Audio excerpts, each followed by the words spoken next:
السلام علیکم ورحمۃ اللہ وبرکاتہ۔ الحمدللہ رب العالمین والصلاة والسلام علی رسولہ الکریم۔ فصل فی نواقض الوضوء ينقض الوضوء 12 شيئا ما خرج من السبيلين إلا ريح القبل في الأصح، وينقضه ولادة من غير رؤية دم ونجاسة سائلة من غيرهما كدم وقيح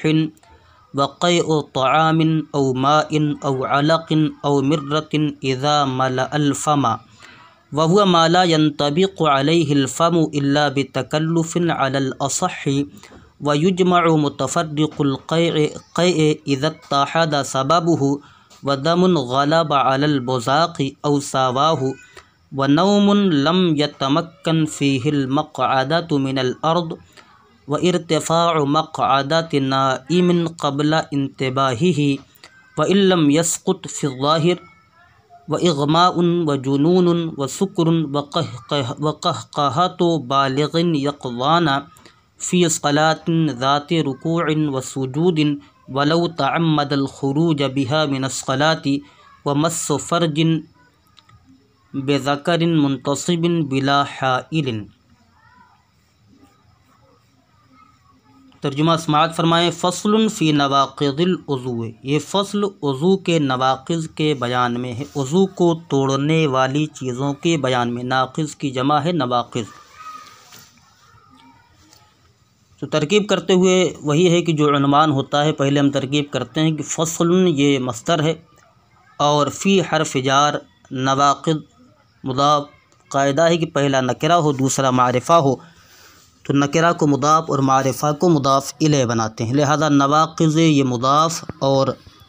الوضوء مضاف الیہ۔ مضاف اپنے مضاف الیہ سے مل کر فی جار کا مجرور،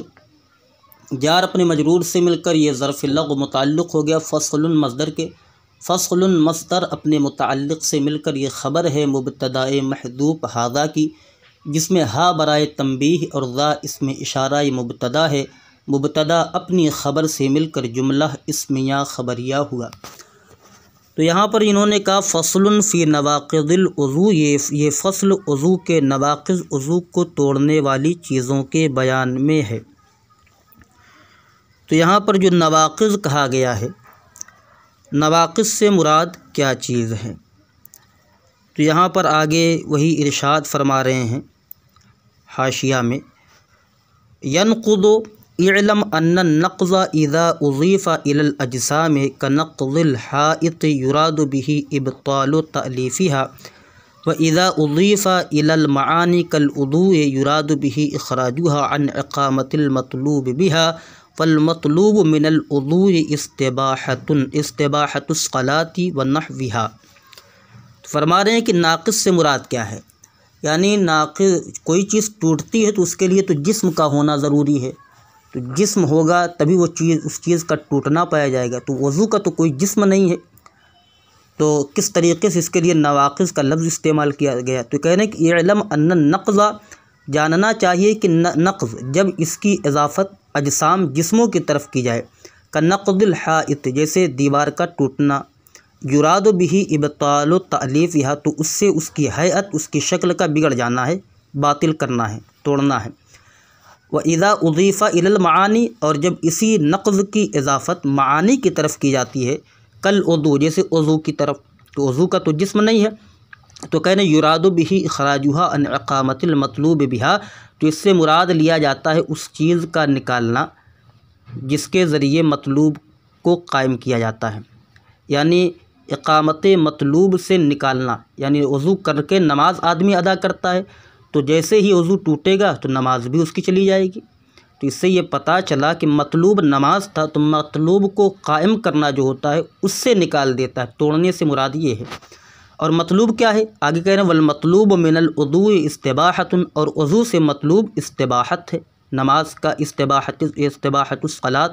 نماز کا مستحب ہونا، مباح ہو جانا ہے، اور اس کے جیسے دوسری چیزوں کا، تو اس لیے یہاں پر انہوں نے یہ چیز فرمائی۔ اب آگے ہے ینقض الوضوء 12 شیئا، وضو کو 12 چیزیں توڑ دیتی ہیں۔ نقض ینقض کا معنی توڑنا، اور عضو یہ مفعول بھی ہے اور اس کا فاعل ہے 12 شیئا۔ تو ترکیب ہوگی ینقض فعل مضارع معروف صیغہ واحد مذکر غائب، العضو یہ اس کا جو ہے مفعول بھی مقدم ہے،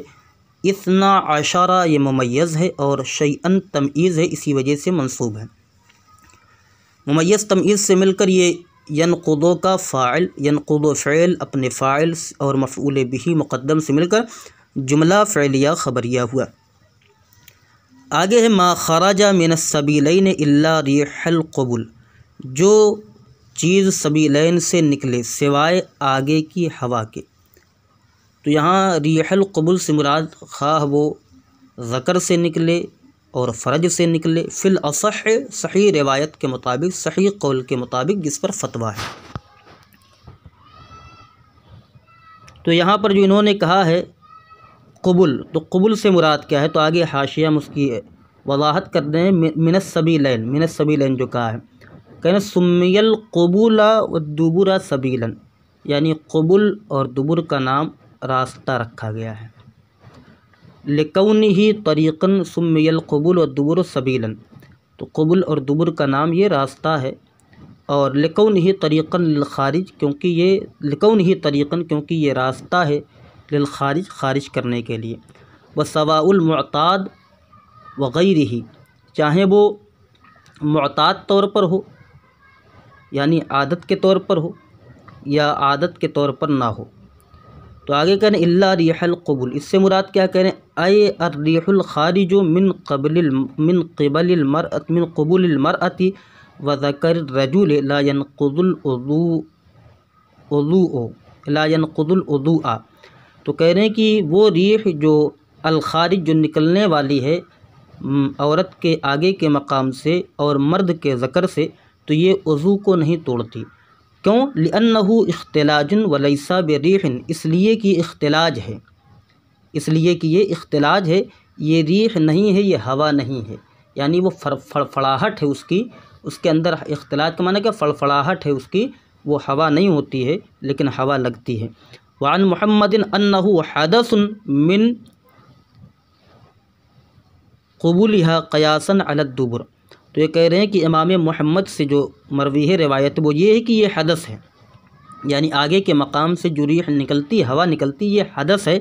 کیوں ہے؟ کہہ رہے ہیں من قبولها حدث من قبولها قیاسا علی الدبر، پیچھے کے مقام پر قیاس کرتے ہوئے، یعنی جس طریقے سے پیچھے کے مقام سے ہوا نکلتی ہے تو وضو ٹوٹ جاتا ہے، ایسے ہی آگے کے مقام سے بھی ہوا نکلنے پر وضو ٹوٹ جاتا ہے۔ اس کے بعد انہوں نے ذکر کیا الاصح، تو اصح کا کیا مراد؟ وہ کہنے فی روایت عن محمد، اور ایک روایت میں حضرت محمد سے ہے کہ انہ لا ینقض، کہ وہ وضو کو نہیں توڑتا۔ سائلۃ، آگے اس کے بعد پھر ہے، دیکھیے یہاں پر عبارت ہے اس کے بعد ما خرج من السبیلین الا ریح القبول فی الاصح وینقضہ ولادۃ من غیر رویت دم ونجاست سائلۃ من غیرہما کدم وقیح۔ تو پہلے ترجمہ سماعت فرمائیں۔ ما خرج من السبیلین، جو سبیلین سے نکلتی ہے، الا ریح القبول سوائے آگے کی ہوا کی، فی الاصح، اصح مذہب کے مطابق یہ اصح مذہب ہے، وینقضہ، اور وضو کو توڑ دیتی ہے، ولادۃ، ایسی ولادت، من غیر رویت دم، جو خون کے دیکھے بغیر ہو، ایسی ولادت جو خون کے دیکھے بغیر ہو، یہ وضو کو توڑ دیتی ہے۔ ونجاست سائلۃ من غیرہما، اور ایسی نجاست جو ان دونوں کی علامہ یعنی سبیلین کے، ہما ضمیر لوٹے گی سبیلین کی طرف،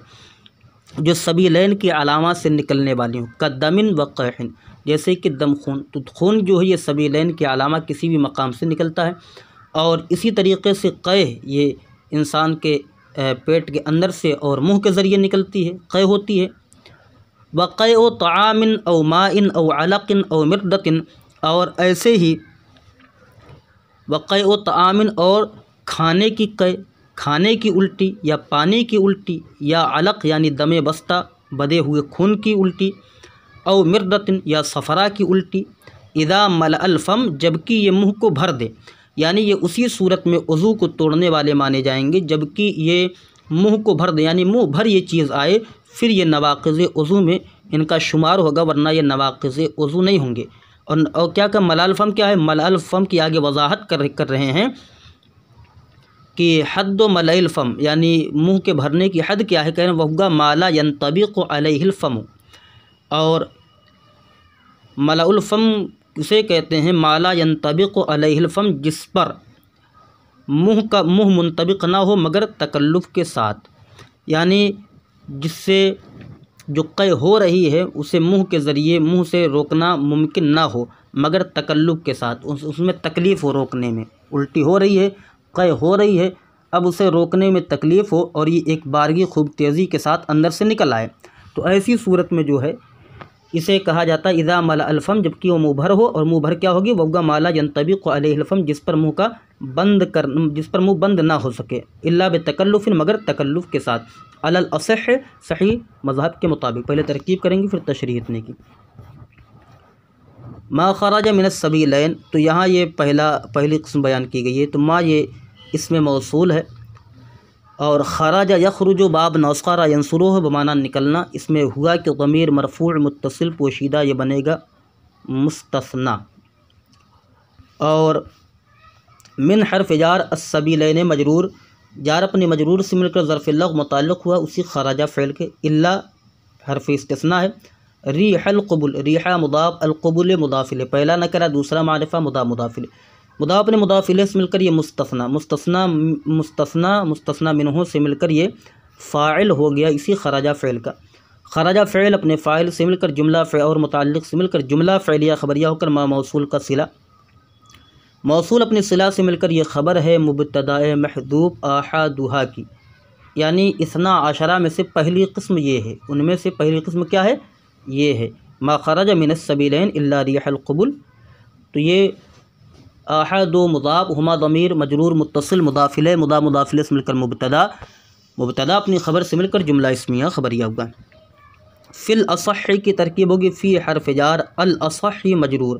جار اپنے مجرور سے مل کر ظرف مستقر ہوگا ثابتن کے، ثابتن اس میں فاعل صیغہ واحد مذکر، اس میں ہوا کہ ضمیر مرفوع متصل پوشیدہ اس کا فاعل، اس میں فاعل اپنے فاعل اور متعلق سے مل کر شبہ جملہ اسمیہ ہو کر یہ خبر مبتدا محذوف ھذا کی، جس میں ہا برائے تنبیہ ہے اور ذا اس میں اشارہ مبتدا اپنی خبر سے مل کر جملہ اسمیہ خبریہ ہوگا۔ اس کے بعد وینقضوہ ولادۃ من غیر دم من غیر رویت دم، واو حرفیت ینقضوہ فعل مضارع معروف صیغہ واحد مذکر غائب، ہو ضمیر منصوب متصل مفعول به مقدم، ولادت یہ مصدر ہے، من حرف جار غیر مضاف، رویت مضاف الیہ، مضاف دمن مضاف الیہ، مضاف اپنے مضاف الیہ سے مل کر مضاف الیہ ہوا، غیر مضاف کا غیر مضاف اپنے مضاف الیہ سے مل کر من جار کا مجرور، جار مجرور سے مل کر ظرف لغو متعلق ہوا ولادت مصدر کے، ولادت مصدر اپنے متعلق سے مل کر یہ جو ہے فاعل ہو جائے گا ینقضو فعل کا، ینقضو فعل اپنے فاعل اور مفعول به مقدم سے مل کر جملہ فعلیہ خبریہ ہو جائے گا یہ۔ اور آگے ونجاست سائلۃ من غیرہما کدم وقیح، تو یہاں پر اگر ینقضوہ کو چاہیں تو خبر بھی بنا سکتے ہیں مبتدا محذوف ثانیہ کی، ونجاست سائلۃ اور بہنے والی نجاست من غیرہما ان دونوں کے علاوہ یعنی سبیلین کے علامہ سے، قدمن جیسے خون اور قے، الماء الاصفر یعنی پیلا پانی، قے سے مراد کیا ہے؟ پیلا پانی، وقے و طعامن اور کھانے کی قے، او مائن یا پانی کی قے، او علقن یا جو ہے الدم المنجمد یعنی جمع ہوا خون جسے دم بستہ کہا جاتا ہے، او مردتن یا صفرا کی قے ہو، اذا ملأ الفم جبکہ یہ منہ بھر ہو، تو ترکیب ہوگی یہاں پر واو حرفیات نجاست معطوف علیہ، سائلۃ نجاست موصوف، معطوف علیہ نہیں بلکہ موصوف ہے، اور سائلۃ اس کی صفت ہے، نجاست موصوف، سائلۃ اس میں فاعل، صیغہ واحد مؤنث اس میں ہیا کہ ضمیر مرفوع متصل پوشیدہ اس کا فاعل راجع بسوئے نجاست، من حرف جار غیر مضاف ہما ضمیر مجرور متصل مضاف الیہ، مضاف اپنے مضاف الیہ سے مل کر من جار کا مجرور، جار مجرور سے مل کر ظرف لغو متعلق ہوا سائلہ کے، سائلۃ اس میں فاعل اپنے فاعل اور متعلق سے مل کر شبہ جملہ اسمیہ ہو کر یہ صفت ہوگی نجاست موصوف کی، نجاست موصوف اپنی صفت سے مل کر یہ ہو گئی خبر مبتدا محذوف ثالثها کے ثالث مضاف ہا ضمیر مجرور متصل مضاف الیہ مضاف مضاف الیہ سے مل کر مبتدا مبتدا اپنی خبر سے مل کر جملہ اسمیہ خبریہ ہوا۔ کا دمن وقیح، اب یہ مثال پیش کی جا رہی ہے جیسے کہ خون اور قے یعنی پیلا پانی۔ تو کاف حرف جار، دمن معطوف علیہ، واو حرف عطف، قیح معطوف، معطوف علیہ اپنے معطوف سے مل کر کاف جار کا مجرور، جار اپنے مجرور سے مل کر ظرف مستقر ہوا، ثابتن کے ثابتن اسم فاعل، صیغہ واحد مذکر اس میں ہوا کہ ضمیر مرفوع متصل پوشیدہ اس کا فاعل،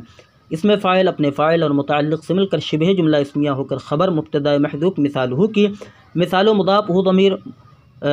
مجرور متصل مضاف الیہ، مضاف مضاف الیہ سے مل کر مبتدا، مبتدا اپنی خبر سے مل کر جملہ اسمیہ خبریہ ہوا۔ وقیع طعام او ماء او علق، ترکیب ہوگی واو حرف عطف، قیع مضاف، طعام معطوف علیہ، او حرف عطف، ماء معطوف اول، او حرف عطف، علق معطوف ثانی، او حرف عطف، مردۃ معطوف ثالث۔ معطوف علیہ اپنے دونوں معطوف سے مل کر یہ ہو جائے گا مضاف الیہ قے مضاف کا، معطوف علیہ اپنے تمام معطوفات سے مل کر مضاف الیہ ہوا، قے مضاف کا، قے او مضاف اپنے مضاف الیہ سے مل کر یہ خبر ہو جائے گی مبتدا محذوف، رابعہ کہ رابع مضاف ہا ضمیر مجرور متصل مضاف الیہ، مضاف مضاف الیہ سے مل کر مبتدا، مبتدا اپنی خبر سے مل کر جملہ اسمیہ خبریہ ہوا۔ اذا ملأ الفم، جبکہ وہ منہ بھر ہو، تو یہاں پر ہم فعل مقدر مانیں گے، یعنی ینقض الوضوء اذا ملأ الفم، وہ وضو کو توڑ دے گی جبکہ وہ منہ بھر ہو، تو ینقض فعل ہو جائے گا، اور ہوا کہ ضمیر اس میں فاعل اور وضوء مفعول بھی، اور ہوا کہ ضمیر جو اس میں لوٹے گی وہ قے کی طرف۔ اذا، یہ اذا کے بعد جب ایک جملہ ہو تو اذا کو مضاف بناتے ہیں اور ما بعد پورا جملہ مضاف الیہ بن جاتا ہے، اگر دو جملہ ہو تو اذا کو متضمن بمعنی شرط مفعول فی مقدم قرار دیتے ہیں، پھر شرط جزا ہوتی ہے۔ تو اذا کے بعد یہاں ایک جملہ ہے، اذا یہ مضاف، ملأ یملؤ کا معنی بھرنا، اور ملأ فعل ماضی معروف صیغہ واحد مذکر غائب، اس میں ہوا کہ ضمیر مرفوع متصل پوشیدہ اس کا فاعل، الفم مفعول بھی، فعل اپنے فاعل اور مفعول بھی سے مل کر جملہ فعلیہ خبریہ ہو کر اذا کا مضاف الیہ، مضاف اپنے مضاف الیہ سے مل کر مفعول فی ہوگا، جو ہم نے ینقض فعل محذوف مانا تھا، ینقض فعل اپنے فاعل اور مفعول بھی سے مل کر اور مفعول فی سے مل کر جملہ فعلیہ خبریہ ہوگا۔ آپ چاہیں اگر تو یہاں تمام چیزوں سے پہلے بھی آپ فعل مقدر مان سکتے ہیں، یعنی نجاستن سے پہلے مان سکتے ہیں، وَيَنْقُضُ الْوُضُوءَ وَتَنْقُضُ الْوُضُوءَ نجاستن سائلۃ من غیرہما، تو چاہیں تو اس طرح بھی ترکیب کر سکتے ہیں، ہم آگے ایسے ہی کر دیتے ہیں۔ وَهُوَ مَا لَا يَنْطَبِقُ عَلَيْهِ الْفَمُ إِلَّا بِتَكَلُّفٍ عَلَى الْأَصِحِّ، واو استینافیہ، ہوا ضمیر مرفوع منفصل یہ مبتدا ہے، ما لا ينطبق، ما یہ اس میں موصول ہے، لا ينطبق فعل مضارع منفی معروف صیغہ واحد مذکر غائب، اور علی حرف جار ہی ضمیر مجرور، جار اپنے مجرور سے مل کر ظرف لغو یہ ہو جائے گا اول ینطبق فعل کا، اور الفمو یہ جو ہے فاعل ہے ینطبق فعل کا، با حرف الا حرف استثناء،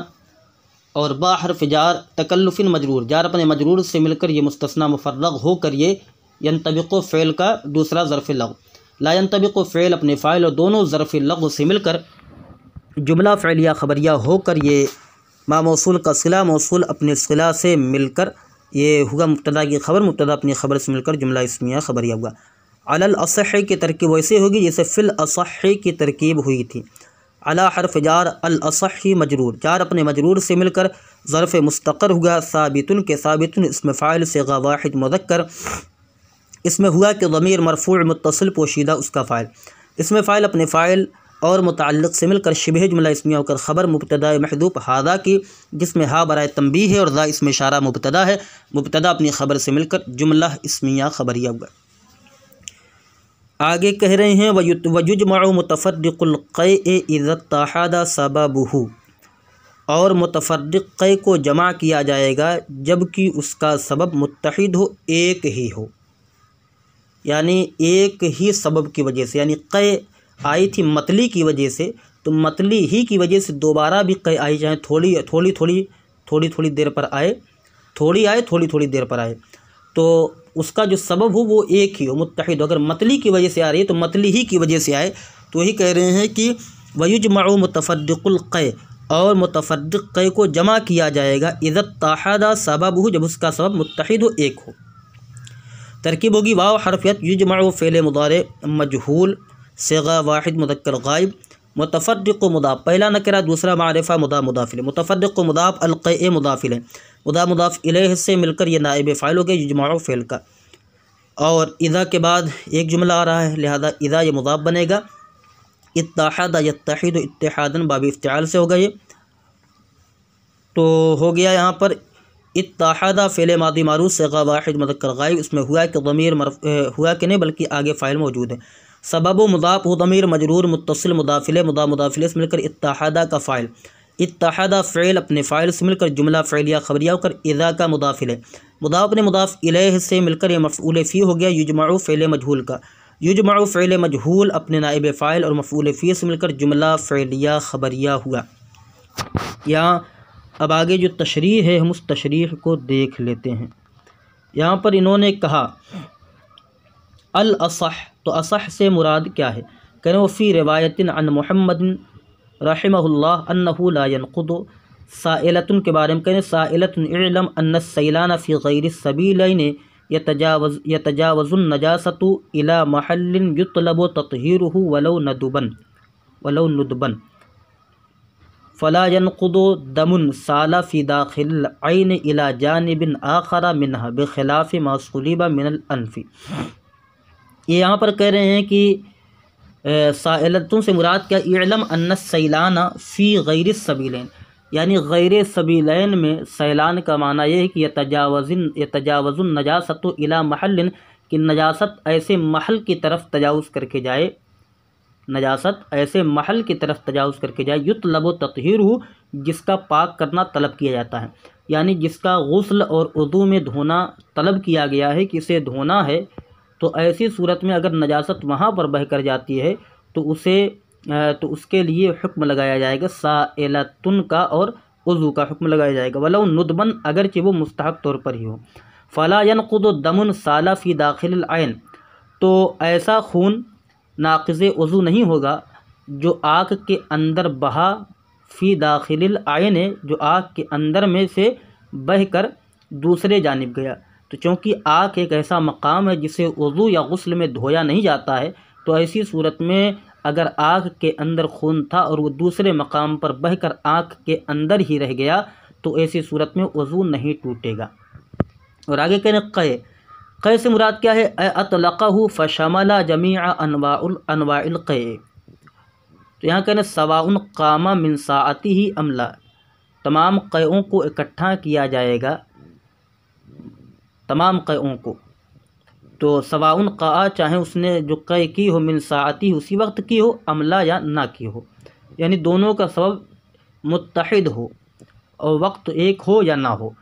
آگے کہنے اذا ملأ الفم، جبکہ وہ منہ بھر دے، ای انتقاض الوضوء باحد هذه الاشیاء بشرط کونہ ملأ الفم، بکونہ ملأ الفم۔ اور آگے کہنے لا ينطبق، یعنی اذا ملأ الفم سے مراد کیا ہے؟ یعنی وضو کا جو ٹوٹنا ہے یہ ان اشیاء میں سے کسی ایک کے ذریعے ہے، اس شرط کے ساتھ کہ وہ منہ بھر ہو۔ لا ينطبق سے مراد کیا؟ لا ينطبق من الانطباق، یہ لا ينطبق انطباق سے مشتق ہے، یعنی انضمام بعضہ الی بعض، بعض کا بعض حصے سے مل جانا۔ الاصح سے مراد کیا ہے؟ کہنے یعنی ما ذکر من تفسیر ملأ الفم هو الاصح من التفاسیر فیہ، یعنی جو ملأ فم کی تفسیر میں ذکر کیا گیا ہے کہ ملأ فم سے مراد کیا ہے، تو اس میں سب سے صحیح جو مذہب ہے، سب سے صحیح جو فتویٰ جس پر دیا گیا ہے وہ اصح تفاسیر میں یہی ہے۔ وقیل حدہ ما یمنع الکلام، اور ما ينطبقو سے مراد کیا ہے وہ آگے ارشاد فرما رہے ہیں کہ حدہ ما یمنع الکلام، اس کی حد یہ کہ وہ کلام کرنے سے مانع ہو۔ آگے کہہ رہے ہیں ویجمع ای، اب یجمع کی پوری وضاحت کر دیں، انقاء متفرقا بحیث لو جمع ملأ الفم، کہہ رہے ہیں کہ اگر اس نے قے کی اس حال میں کہ وہ متفرق ہو، اس اعتبار سے کہ اگر اسے جمع کیا جائے تو منہ کو بھر دے، فالمعتبر اتحاد السبب، تو سبب کا متحد ہونا یہ معتبر ہوگا، وهو الغثیان، اور وہ مطلی ہے، والتفسیر ہو، اور اس کی تفسیر کا کیا کہہ رہے ہیں آگے؟ اذا قاء ثانیا قبل سکون النفس من الغثیان فهو متحد، جبکہ اس نے دوسری مرتبہ قے کی سکون نفس سے پہلے، متلی کی وجہ سے تو متحد ہوگی، یعنی اگر سکون نفس سے پہلے اس نے دوسری مرتبہ قے کر لی اسی متلی کی وجہ سے تو متحد ہے۔ وَإِنْ قَاءَ ثَانِيًا بَعْدَ سکون النفس، اور اگر اس نے سکون نفس کے بعد جو ہے قے کی تو ایسی صورت میں وہ مختلف ہوگا، اسے متحد کا نام نہیں دیا جائے گا۔ وَهَذَا هُوَ عِنْدَ محمد، اور یہ امام محمد کے نزدیک ہے۔ وَالْمُعْتَبَرُ عِنْدَ ابی یوسف اتحاد المجلس، اور امام ابو یوسف کے نزدیک اتحاد مجلس یہی معتبر ہے۔ وقال فی مراق الفلاح، مراق الفلاح میں کہا گیا ہے وقول محمد هو الاصح، امام محمد ہی کا قول جو زیادہ صحیح ہے۔ وقال ابو علی الدقاق، اور ابو علی الدقاق نے کہا یجمع کیفما کانا، جمع کیا جائے گا چاہے جس اعتبار سے، سبب متحد ہو یا نہ متحد ہو تمام کو جمع کیا جائے گا۔ دم کی وضاحت کرنے ہیں کہ دم، اعلم ان الدم اذا نزل من الانف انتقض وضوءه، تو جو ہے اذا وصل الى ما لانا منه، کہہ رہے ہیں کہ جاننا چاہیے کہ خون جب وہ ناک سے اترا تو اس سے جو ہے وہ وضو کو توڑ دے گا۔ اذا وصل، جب کہ وہ پہنچ جائے اس تک ما لانا منه، جو اس سے نرم ہو، یعنی ناک کے نرم ہڈی تک، کیونکہ ناک کی نرم ہڈی تک جو ہے پانی پہنچانا یہ ضروری ہے۔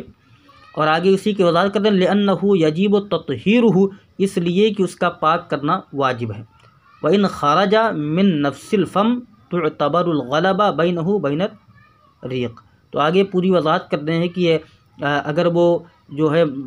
صرف منہ سے نکلا ہے تو اس میں اعتبار کیا کیا جائے گا، کس چیز کے غلبہ کا اعتبار کیا جائے گا۔ آگے کہہ رہے وَإِنْ تَسَاوِيَ انتقض الوضوء، دونوں برابر ہوں تو وضو ٹوٹ جائے گا۔ تو مکمل یہ پوری اس کی وضاحت ہے۔ اور آگے جو ہے جو عبارت ہے یہاں سے وَالدَّمُ غَلَبَ عَلَى الْبُزَاقِ أَوْ سَاوَاهُ، تو یہاں سے انشاءاللہ الرحمن دوسرا درس ہوگا۔ السلام علیکم ورحمۃ اللہ وبرکاتہ۔